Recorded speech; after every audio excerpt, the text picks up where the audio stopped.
first season in charge of the first team, but coaching career as a whole, if they'd have gone out in the semi-finals, because it is one of those sliding door moments. A bit like Mourinho the following year in 2010. How would we look at his Inter spell if they hadn't have won the Champions League, which could...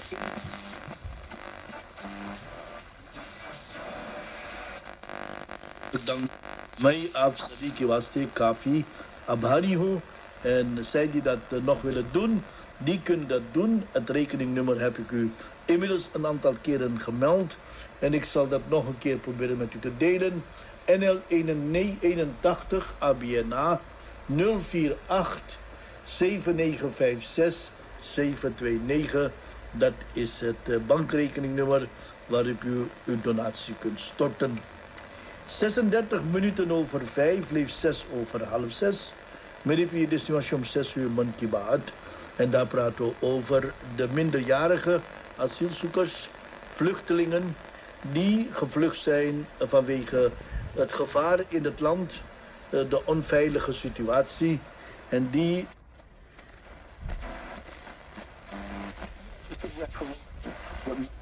unjust, I think from a Chelsea perspective, or even from a perspective, it's the fact.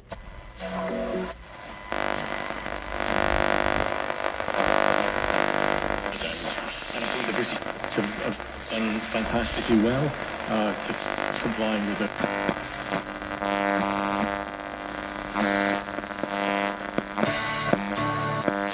Then the lights begin to flicker and the sun. The transmission from household to household to start to be re-established, because then we would start going backwards. Then the virus would start to transmit and spread more, and those downward curves that we're seeing would unfortunately start to rise again.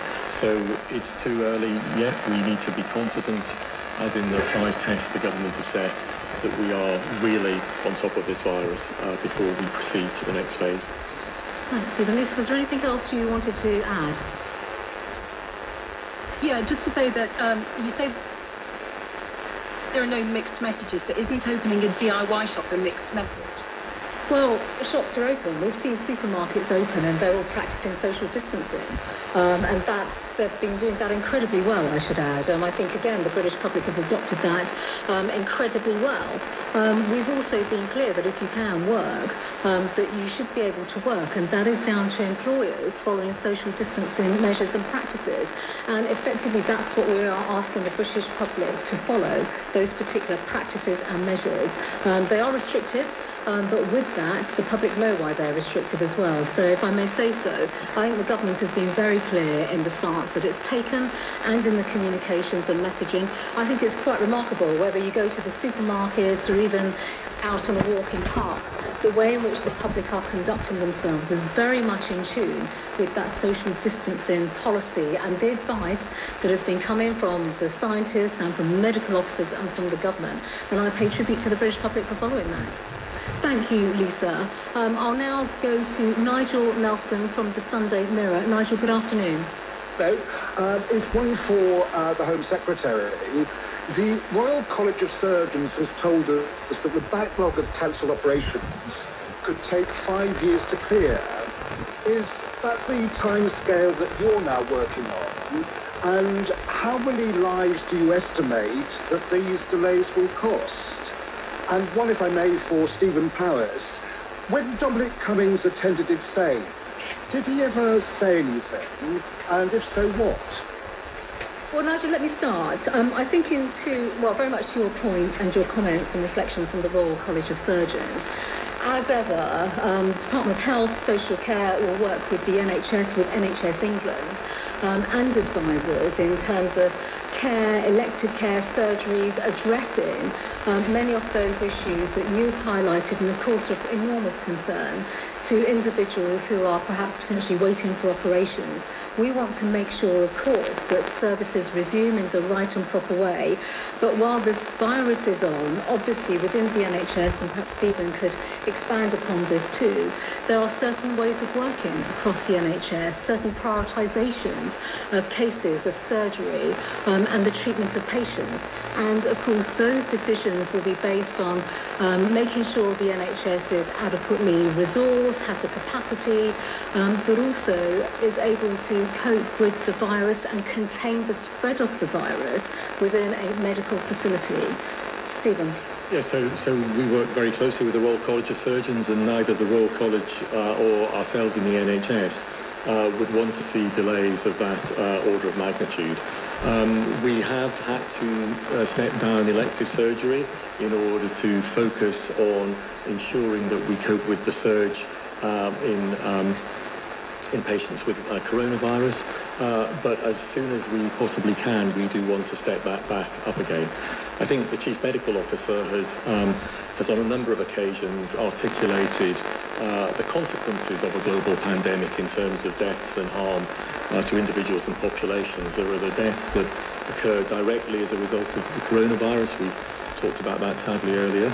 There are the deaths and the harm that occurs because the health service becomes overwhelmed and simply can't cope. And we haven't seen that here, as I said earlier. The NHS has coped admirably, and we've always maintained the capacity that it hasn't been overwhelmed. We can also see deaths and harm because individuals, for whatever reason, don't access the services that are actually up and running. And that's exactly why I opened today with a reminder to everybody that those emergency services are still there for you, and you mustn't be afraid to come forward and to access them, and certainly not to delay accessing them if you have symptoms that might be an emergency. And then finally, there's the harm that is potentially done because of the economic consequences of the pandemic. And it will take many years to see exactly what those consequences are in terms of harm to the population. But in the third of those, we do want to get those services, those elective services, up and running as quickly as we can. We are beginning to focus on that in the NHS now, but clearly we need to make sure that we are also managing the patients that we still have with coronavirus. On the question on SAGE, I've been attending SAGE since towards the end of February, and my experience of SAGE has absolutely been about scientists and experts, and there are scientific experts at SAGE from a variety of disciplines, epidemiologists, behavioural scientists, public health officials, immunologists, from the wide range of expertise that you would need to manage this crisis. And at SAGE, it is a scientific discussion. What I've witnessed and experienced is a scientific discussion between scientific advisors, robust discussion at time, as we consider the evidence, conclude what the evidence is telling us, sometimes point to where the evidence is missing and where we need to gain and generate further evidence, and then, as is in the name of the group, then to provide advice to government and government officials in terms of the scientific basis of the choices that government quite rightly has to make as elected representatives. Thank you, Stephen. Nigel, was there anything else you'd like to raise at all? Just whether or not that Dominic Cummings actually made any contribution at those meetings. Well, the scientific contributions are exactly as I said. It's the scientists that make the scientific contributions, and the scientists and the experts in that group that are absolutely involved in generating the advice. So the advice comes from those scientific experts to government and government officials. That's exactly what SAGE is set up to do, and that is exactly what my experience is of the way SAGE works. Thank you, Stephen. Nigel, many thanks. I'm now going to hand over to Brendan Carling from the Mail on Sunday. Brendan, good afternoon. Afternoon, Home Secretary. You've stressed today sacrifices made by the British public who pay tribute to them. One of the biggest sacrifices is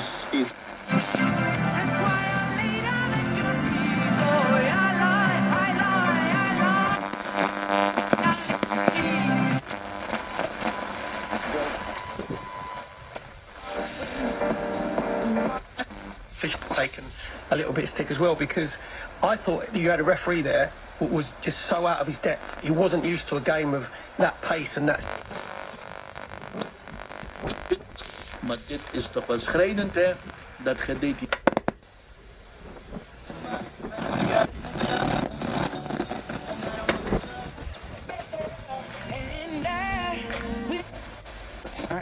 Ja, 1003.